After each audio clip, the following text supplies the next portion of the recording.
Ex-Binance CEO could be sentenced to 10 years in prison, according to DOJ. Disclosure: crypto is a high-risk asset class. This article is provided for informational purposes and does not constitute investment advice. By using this website, you agree to our terms and conditions. We may utilize affiliate links within our content and receive commission. Binance founder Changpeng Zhao CZ could be sentenced to up to 10 years in prison following his exchange's historic legal settlement last week, according to a new filing from the Department of Justice DOJ. The Justice Department statement comes amid ongoing debate on whether CZ presents any flight risk and should be forced to wait out his bail term within the United States. While CZ's attorneys have claimed his sentence will be brief, giving him no incentive to flee, the DOJ says it could actually be much longer than they claim. The reality is that the top end of the guidelines range may be as high as 18 months, and the United States is free to argue for any sentence up to the statutory maximum of 10 years, wrote the DOJ in its filing late Friday. When presiding over CZ's plea hearing last week, Magistrate Judge Brian Tsuchida released the exchange founder from custody on a $175 million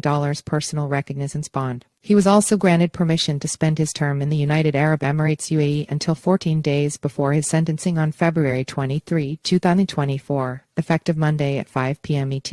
DOJ prosecutors quickly scrutinized the bond agreement as inefficient, arguing that they couldn't secure the bond if he left the country since most of his assets are outside the United States. The defense's response: CZ's attorneys later countered that forcing him to stay in the United States would prevent him from taking care of his family and spending time with them before his sentencing. However, the DOJ cited this as a reason for which CZ might find his sentence more significant, giving him a greater flight risk.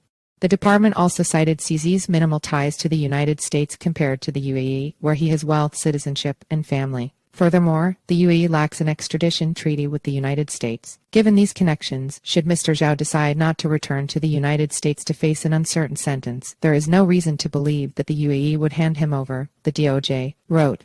CZ stepped down as the CEO of Binance last Wednesday upon pleading guilty to anti-money laundering and sanctions violations. He was personally fined $50 million while his exchange will be forced to pay $4.3 billion in penalties, the largest enforcement action ever levied against a crypto platform. Enter your email for our free daily newsletter, a quick 3-minute read about today's crypto news. Sign up SRC equals https://simg. co/p/ml300 jpeg alt equals image class equals imgid equals newsletter pop-up img.